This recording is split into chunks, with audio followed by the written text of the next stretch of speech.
Un científico ateo fue al infierno y vio allí al ateo más famoso. Compartieron sus palabras solo con nosotros.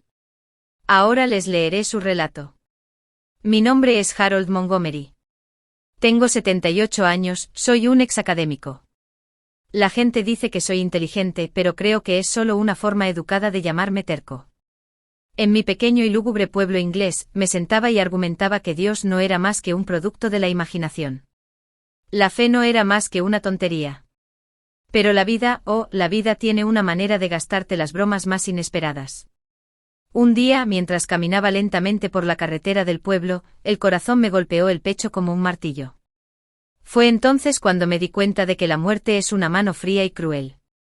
Lo que voy a compartir con vosotros me ocurrió en 2017 y, desde ese momento, nada ha vuelto a ser lo mismo.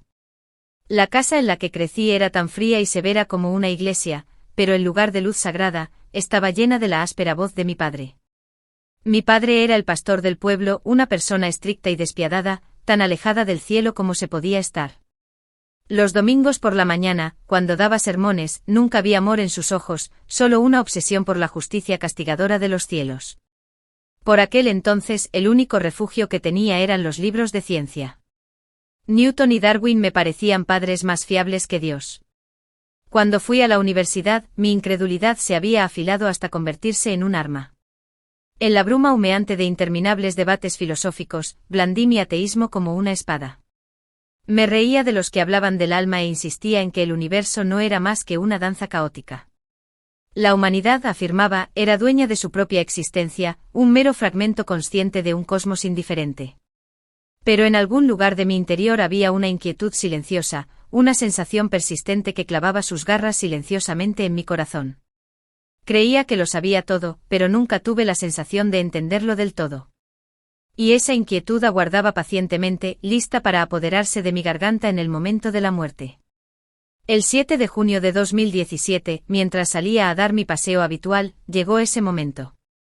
Aquella mañana, las hojas crujían bajo mis pies y el viento susurraba en mis oídos como un viejo amigo.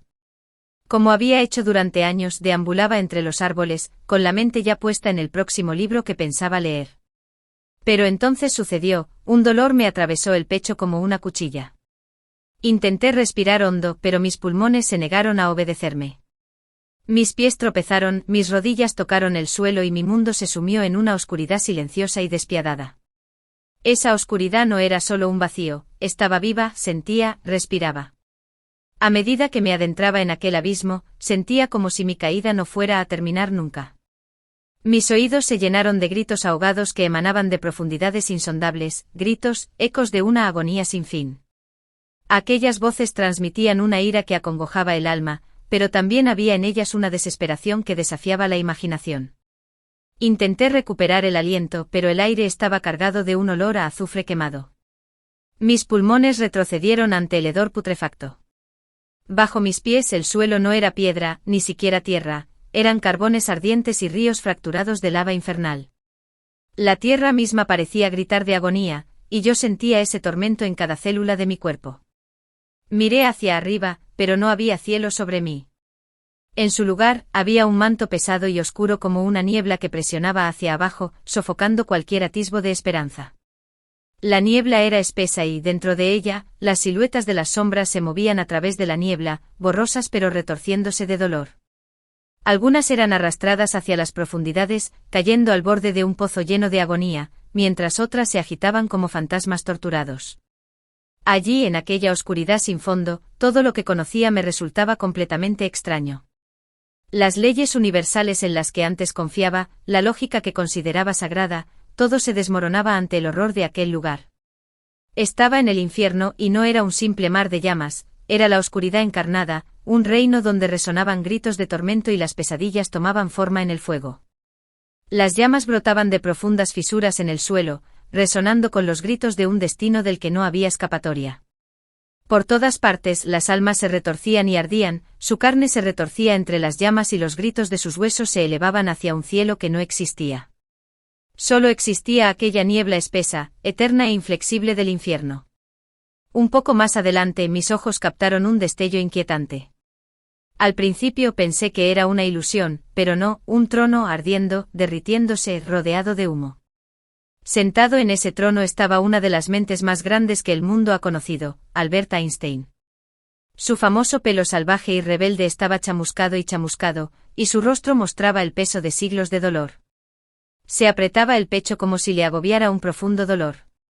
En sus manos tenía un pergamino lleno de complejas ecuaciones, pero cada vez las fórmulas se disolvían en llamas, escurriéndose entre sus dedos. Los ojos de Einstein estaban llenos de lágrimas, pero esas lágrimas parecían algo más que sal. Llevaban el peso de una pena ardiente en su rostro abrasado. Lentamente levantó la cabeza y su mirada se clavó en la mía. Había algo de familiaridad en sus ojos, pero más que eso, había una profunda desesperación. Se inclinó hacia adelante y su voz, aunque susurrante, resonó en mi interior como un escalofrío. Declarar que la mente humana es un Dios absoluto, dijo con la voz cargada del pesar de los años, ese fue mi mayor error. El corazón se me apretó en el pecho una vez más, pero esta vez de miedo. Einstein estaba hablando de cómo la deificación del intelecto humano, la glorificación del conocimiento para comprender los secretos del universo, les había conducido hasta aquí. Su lamento desafiaba la misma incredulidad en Dios que yo había abrazado burlonamente toda mi vida. Rendimos culto a la santidad del conocimiento, dijo, mirando las fórmulas que se derretían en las llamas, pero el conocimiento no nos salvó. El entorno infernal que me rodeaba se retorció y transformó con esta horrible constatación. Vi a otros científicos en otro tiempo, mentes brillantes que decían saberlo y resolverlo todo, pero aquí, en la agonía sin límites de este lugar, eran testigos de la verdad de que el conocimiento no les había librado. En ese momento empecé a preguntarme a dónde me había llevado mi obstinado intelecto. Los susurros de Einstein resonaron en mi cabeza, y las preguntas que había perdido en la niebla volvieron como maldiciones. Los pasillos del tormento en el infierno se llenaron con los gritos de mentes como la mía, aquellas que una vez habían preocupado a la ciencia. A mi alrededor surgieron rostros familiares, marcados por una profunda tristeza. Los reconocía de los libros, los artículos filosóficos y los encendidos debates de mis días universitarios. Ahora aquellas mentes exaltadas, otrora consagradas al conocimiento, escribían entre las llamas del infierno. Un grupo de científicos y filósofos se lamentaban, con voces mezcladas de gemidos de infinita desesperación. En cada rostro había una expresión de agonía interminable e impotencia desgarradora. Se llevaban las manos al pecho, se arrodillaban y gemían. Cada grito contaba cómo su arrogancia y su fe ciega en el conocimiento les habían conducido a este destino. Adorábamos el conocimiento, gritaba uno de ellos, con los ojos bañados en llamas, pero el conocimiento no nos salvó. Negar a Dios, ese fue nuestro mayor error. Junto a Einstein apareció la silueta del filósofo Bertrand Russell. Su rostro mostraba las marcas de una culpa aplastante, las lágrimas caían hasta su barbilla mientras susurraban palabras de remordimiento que parecían estrujarles el corazón mismo. Yo negué a Dios, confesaron, su voz quebrada y profunda como el lamento de un pecador. Sostuve que el universo no era más que azar, pero aquí me he dado cuenta de que no es tan sencillo. Una lágrima rodó por su mejilla y se desvaneció entre las llamas, y el terror y la pena en sus ojos me helaron el corazón. La confesión de Russell resonó en mi mente como un martillo. Como ellos, me había pasado la vida poniendo la ciencia por encima de todo, burlándome de la fe. Pero ahora, ante el terror que ellos padecieron, algo dentro de mí empezó a romperse. Sentí que un miedo agudo y desconocido me atravesaba el corazón. La arrogancia, la petulancia con la que una vez proclamé que lo sabía todo, todo ello volvió a perseguirme como fantasmas alimentados por el fuego del infierno.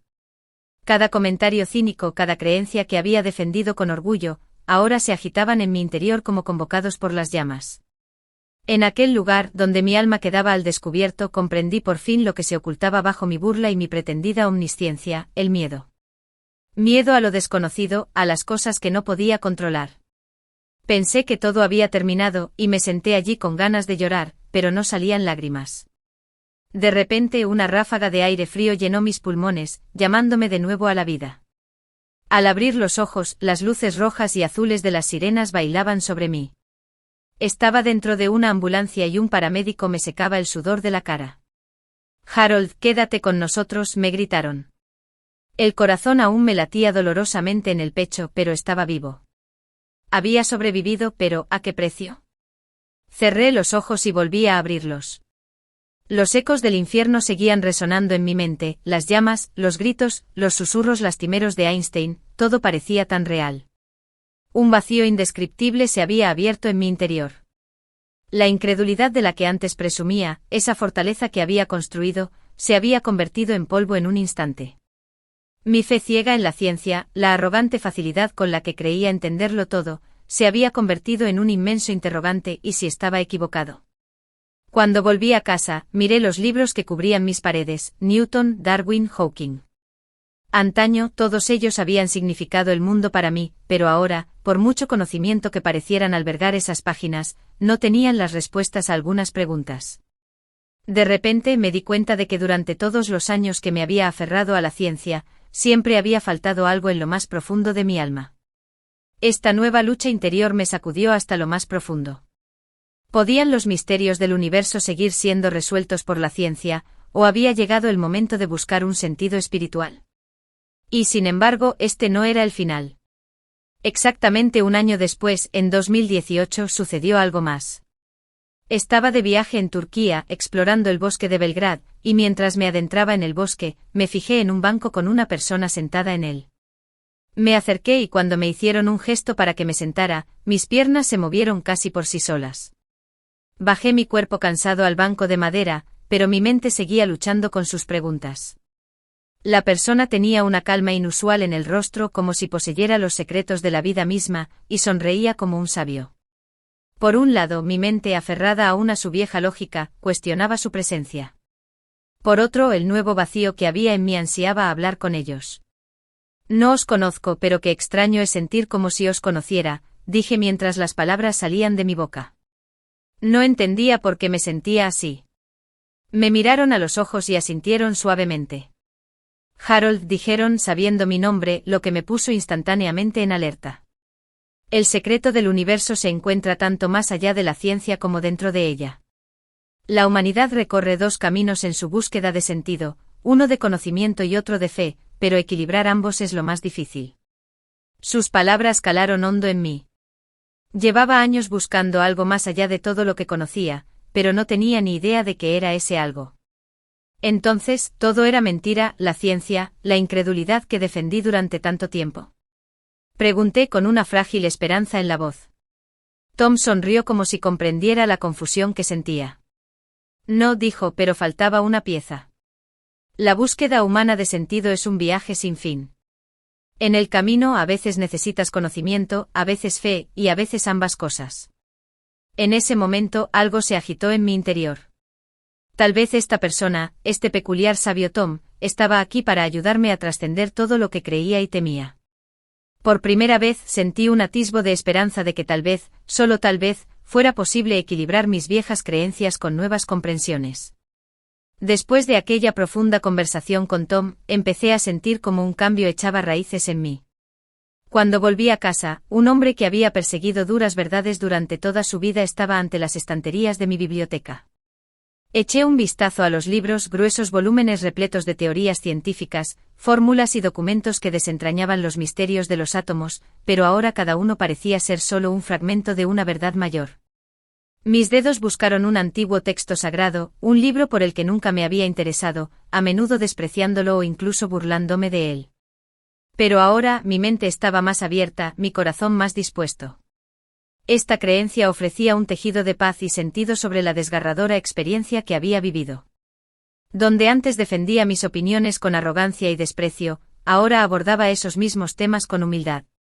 La desesperación que había presenciado en el infierno me mostró con qué facilidad los seres humanos podían equivocarse, con qué rapidez podía arraigar el orgullo. Por fin, estaba preparado para dejar ir la oscuridad interior. Acepté mis errores del pasado. Comprendí que la ciencia y la espiritualidad podían coexistir, que una no tenía por qué excluir a la otra. Por primera vez en mi vida, busqué el equilibrio en el viaje tanto de la mente como del corazón. Habiendo salido de las llamas del infierno, pero cargando con las lecciones que me enseñaron, resolví empezar un nuevo capítulo. Di la bienvenida a la luz que se filtraba en la oscuridad. Tras esta extraordinaria experiencia, empecé a ver el mundo con otros ojos. Antes me creía superior, capaz de desentrañar todos los misterios de la realidad, pero ahora me había convertido en una persona humilde ante la inmensidad del universo, perdida en una profunda contemplación.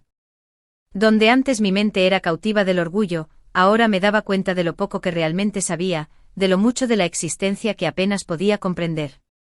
Uno de los mayores remordimientos de mi vida fue mi tensa relación con mi hija, Cla. Quería reconstruir los momentos que pasamos juntos, no imponiendo hechos científicos, sino centrando nuestra relación en torno al amor y la comprensión. El viejo Harold siempre estaba dispuesto a discutir, aferrado obstinadamente a sus puntos de vista sobre la fe, pero el nuevo Harold podía sentarse con Cla durante horas, escuchando sin juzgar, simplemente estando presente. Nuestras conversaciones sobre ciencia y fe se profundizaron, y le confesé que por fin era consciente de lo poco que sabía en realidad. Perdonarme y dejar atrás el pasado no fue difícil. Sobrevivir a las llamas del infierno me había mostrado la fragilidad y el milagro del ser humano. Reconectar con Cla se convirtió en uno de los mayores milagros de mi vida. Ser un padre amoroso fue el principio de todo. Mi viaje estaba lejos de terminar, pero había encontrado la paz interior. Comprendí que yo era una pequeña parte del universo, pero que esta parte se completaba no solo con el conocimiento, sino también con el amor y la fe. Y así, cada mañana, cuando abría los ojos, veía la vida como una bendición, y seguía caminando hacia un futuro lleno de sabiduría y paz.